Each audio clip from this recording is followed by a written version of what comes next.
Bon les amis, j'en profite pour d'être à l'arrêt pour vous dire que c'est vrai que cette classe A 180D avec seulement 109 chevaux, depuis que je l'ai, donc ça fait quand même 14 000, je vais atteindre les 15 000 km, j'ai une consommation qui avoisine, une consommation moyenne qui atteint les 4,5 litres au 100, ce qui est vraiment quasi une performance. C'est un bon moteur vraiment économe où avec un plein je peux vraiment faire 1100 km, 1200 km. Allez, ça redémarre, start stop, se désactive. Voilà, je suis en boîte manuelle 6 rapports et tout ça pour vous dire que elle ne consomme presque rien parce que j'ai fait pas mal d'embouteillages. Ça roulait vraiment difficilement sur le périph' nord et je tombe à 5 litres, quasiment 5 litres au 100. Vous êtes à bord de ma classe A.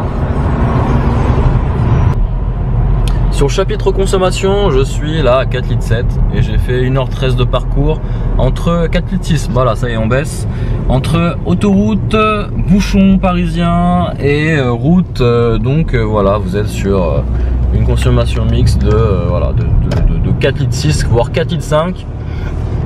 Autant vous dire que voilà, c'est très raisonnable comme consommation. Et donc c'est une voiture économe plutôt que sportive, mais économe pour ce 180D moteur diesel, moteur je crois 1,6 litre Renault qui est fait des merveilles en consommation, en insonorisation, en bruit. Il est très agréable, très élastique, sauf sur les deux premiers rapports où là ça devient un peu creux à bas régime. Voilà. Alors ici on a un volant en cuir avec une jambe bien épaisse qui permet vraiment de sentir le volant. C'est quand même une chose importante. Franchement, je vous recommande les finitions inférieures. Je pense que le volant n'est pas en cuir et honnêtement voilà, un volant pas en cuir sur une Mercedes ça fait un peu tâche quoi. Donc prenez au moins cette option là si vous souhaitez avoir voilà, rouler en Mercedes. Ça quand même c'est pas n'importe quoi, on roule dans du premium, donc évitez de prendre des modèles bas de gamme qui font vraiment cheap. D'ailleurs je pense que je comprends pas pourquoi c'est proposé toujours au catalogue, c'est juste pour avoir des prix d'entrée d'attaque qui sont on va dire assez concurrentiels. Mais honnêtement voilà, essayez de taper dans du milieu de finition, des finitions haut de gamme plutôt que du basique. Ensuite, ce que j'aime pas sur le comportement moteur, c'est le creux à bas régime sur le premier et le deuxième rapport. On est vraiment obligé de tirer dedans dans les tours et finalement vous tirez très peu de puissance au-dessus de 2000 tours et donc ça sonne très creux et donc il faut passer rapidement à la troisième pour vraiment là par contre ressortir tout le gras du couple si je peux me permettre. Vraiment là elle est très coupleuse à partir de là de la troisième jusqu'à la cinquième, c'est très coupleux. Mais en dessous à bas régime malheureusement dans les bouchons c'est là où ça va être un peu le mauvais côté de ce moteur, c'est que dans les bouchons vous êtes souvent passé en première, deuxième et avec des à-coups dans la transmission et c'est pas vraiment top. Donc là regardez, l'indicateur me dit de passer la sixième. Donc ça c'est génial pour passer pour faire des économies de carburant. Autant vous dire que c'est nickel. On va se mettre à 90 parce que c'est limité à 90 et autant vous dire que voilà, une conso globale de 4 litres 5 depuis que je l'ai, ça va faire 15 000 km et un an que je l'ai. Et autant vous dire, voilà, on va approcher les 5 litres. Je pense qu'on va diminuer à 4 litres 5 voire 4 litres 8, pas moins parce que j'ai eu des bouchons entre temps dans mon trajet. Mais autant vous dire que voilà, donc là vous avez l'indicateur de performance de conduite. Bon, j'ai été bon en accélération, en freinage, voilà. Bon, je peux mieux faire, hein. L'idée c'est d'avoir toutes les barres, toute la jauge en vert. Là j'ai quand même des trous noirs donc on peut s'améliorer peut-être sur le comportement de la conduite. Donc voilà, c'est des petites astuces qui permettent de gagner en consommation. Et du coup voilà, donc là j'ai même pas fait la moitié du plein et je suis à 530 km. Donc autant vous dire que je fais 1100 voire 1200 km d'autonomie avec. Donc vous pouvez partir vraiment où vous voulez et faire pas mal de voyages avec cette voiture qui est vraiment au quotidien très économe. Et en parlant d'économie, je peux vous garantir qu'en termes d'assurance, je dois avoir un malus de 45-50, je sais plus trop. Et autant vous dire que l'assurance reste assez raisonnable puisque je suis en tout risque. Je suis dans une assurance, si vous voulez le savoir, je vous le dirai. Tout risque, franchise pare-brise à 50 € et franchise sinistre, je crois que je suis à 600 € ou 400 €, je sais plus. Et je suis à peu près à, ouais, je suis à 65 €, 66 € par mois pour cette Mercedes. Voilà, attention. Ce qui compte aussi pour l'assurance, c'est de préciser à l'assureur que la voiture dort dans un garage et ça réduit aussi le coût. Alors ce que j'aime pas dans ma classe A, je vais vous le dire tout de suite, c'est très simple.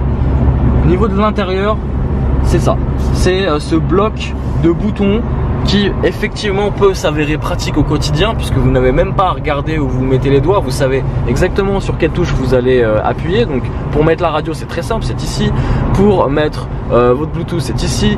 Pour mettre le GPS c'est ici. Bon bref, il y a plein de choses. Ici je m'en sers pas du tout, c'est même pas la peine. Le lecteur CD c'est has-been. Donc voilà. Aujourd'hui, donc la nouvelle classe A, je pense, va mieux faire en termes d'intérieur. Elle est beaucoup mieux que celle que j'ai actuellement et c'est une belle évolution, même plus qu'une évolution. C'est vraiment incroyable ce qu'ils ont fait sur la nouvelle classe A. Mais c'est vrai que là, l'intérieur commence vraiment à dater sur cette génération de classe A. Faut savoir que ma classe A est de 2017. Donc elle a quasiment un an à l'heure où je vous parle.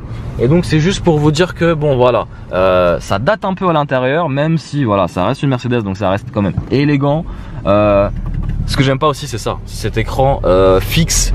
Bon maintenant même les concurrents le font comme Audi, il est fixe, il est pas tactile. Ça c'est bien, c'est une chose qui est bien le fait que ce soit pas tactile. Pourquoi? Parce que vous avez une molette qui est juste ici, qui permet justement de gérer toute la navigation par ce biais-là, par la molette. Et du coup, ça permet de faciliter vraiment, voilà, l'ergonomie est simplifiée.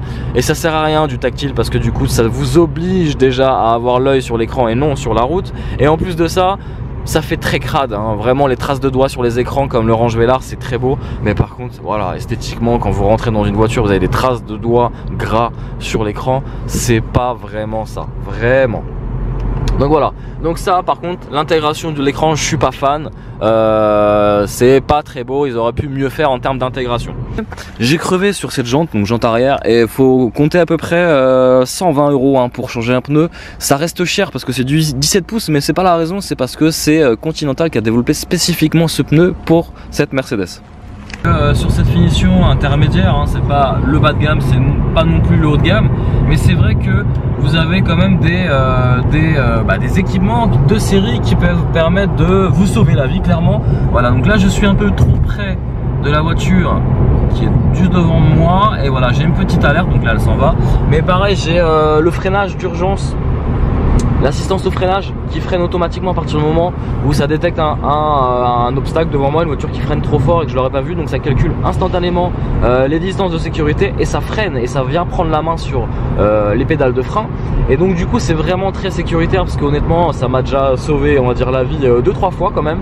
Un freinage inopiné et la tête dans les nuages, et autant vous dire que la voiture a freiné toute seule et sans ça je pense que je serais rentré dedans. Donc voilà, des petits équipements de série associés à la finition sensation qui permettent vraiment de se sentir encore plus en sécurité. Alors attention, hein, c'est pas, il n'y a pas de conduite autonome, j'ai juste le régulateur de vitesse aussi, j'ai les feux automatiques de jour, donc j'ai les feux automatiques, j'ai donc la conduite régulateur de vitesse, pas adaptatif. J'ai pas d'angle mort malheureusement. Si vous avez cette option, prenez-la, c'est vraiment une option aussi qui est vraiment sympa. Ou un équipement, une option, ouais, je sais pas dans quel pack c'est vendu, peut-être dans le pack sécurité, j'en sais rien du tout. En tout cas c'est vraiment une option sympa. Le régulateur adaptatif c'est aussi sympa, je pense que vous pouvez le prendre. Après honnêtement le GPS, si vous avez Waze ça suffit. Après le GPS est assez réactif. mais bon voilà, c'est un petit plus. Il détecte aussi les densités du trafic et peut peut-être vous éviter de prendre les bouchons, mais ça Waze le fait très bien. Ensuite, qu'est-ce que vous avez d'autre? Vous avez pas non plus des équipements de fou furieux, j'ai envie de dire, mais voilà, vous avez des sièges sport qui maintiennent très bien dans cette auto. Alors peu d'utilité puisque voilà, le moteur fait que 109 chevaux, donc honnêtement niveau sensation sportive, on n'est pas déjà sur une finition Fascination. On n'est pas sur une finition AMG ou Fascination, donc là on est une finition sensation, donc voilà, ça invite quand même à rouler. On peut rouler un peu sportivement entre guillemets, mais c'est pas vraiment l'objectif de la voiture. L'objectif c'est de rouler vraiment confort. Alors c'est vrai que le petit gabarit, un compact de cette classe A, vraiment vous la conduisez partout et vous êtes à ma hauteur et voilà, vous voyez ce que ça donne quand vous êtes au volant d'une classe A. C'est pas super visible non plus, hein, loin de là. On est assis très bas dans le siège, et donc du coup ça donne un petit peu un côté sportif, un côté ramassé que qu'ont toutes les allemandes d'ailleurs, hein. Vous allez dans une A3 ou dans une BM série 1, dans une BM série 1 ou une Audi A3, vous aurez quasiment la même position de conduite, peut-être un peu moins sport parce qu'ici vous voyez on a les sièges sport d'office sur une finition intermédiaire, je crois que c'est la finition sensation, et donc voilà, vous avez une belle vue, une finition assez flatteuse entre guillemets, alors même si ça aurait mérité un plastique un peu plus moussé, mais voilà, vous avez des matériaux assez texturés, vous avez des grilles de ventilation qui ressemblent encore une fois à l'ancienne SLS. Mais voilà, ça a de la gueule, hein, voilà, la classe A a du succès, on comprend pourquoi. Ce qui est dommage, c'est cette partie-là avec plein de boutons. Bon, après, c'est vrai que, contrairement à d'autres voitures, là, ici, l'écran n'est pas tactile. C'est une volonté de Mercedes. Ici, on a pas mal de boutons, ce qui peut déranger certaines personnes. Et esthétiquement, c'est vrai que c'est pas très beau, mais par contre, c'est super pratique. Vous avez besoin de composer un numéro ou les raccourcis, c'est là, tout est là. Tout est ici, donc c'est très simple. Alors sur les nouvelles classes A, bien sûr, l'intérieur change radicalement. Ça n'a plus rien à voir avec ce que vous voyez actuellement. Mais encore une fois, moi je suis heureux de vous montrer ma classe A, j'en suis fier. Je roule avec tous les jours. Un bon petit moteur vif, diesel, vaillant, avec de bonnes relances. Alors faut éviter, c'est vrai que les relances sont un peu creuses sur les deux premiers rapports, mais à partir du troisième rapport ça lance un peu plus. Mais voilà, bon c'est acceptable, hein. C'est une voiture qui fait que 109 chevaux, j'ai envie de dire, donc c'est pas non plus énorme, c'est pas un foudre de guerre, mais par contre ça fait le job clairement au quotidien, quoi. J'ai fait 15 000 km, ça fait un an que je l'ai. Je vous rassure, hein, je fais beaucoup plus que 15 000 km par an. Avec 15 000 km par an, voire plus, c'est vrai qu'un diesel ça reste mieux, même si voilà, aujourd'hui la tendance c'est l'essence, parce qu'il y a moins de contraintes techniques, il y a aussi moins de problèmes aussi que sur les diesels, notamment avec le filtre à particules, la vanne EGR et tout ce qui s'ensuit. Bon bref, moi j'ai la chance d'avoir cette classe A depuis un an et je peux vous dire que je suis très satisfait des relances, les consommations vraiment très proches de 4 litres au 100 pour une autonomie de 1200 km. Autant vous dire que vous pouvez partir en vacances sans problème.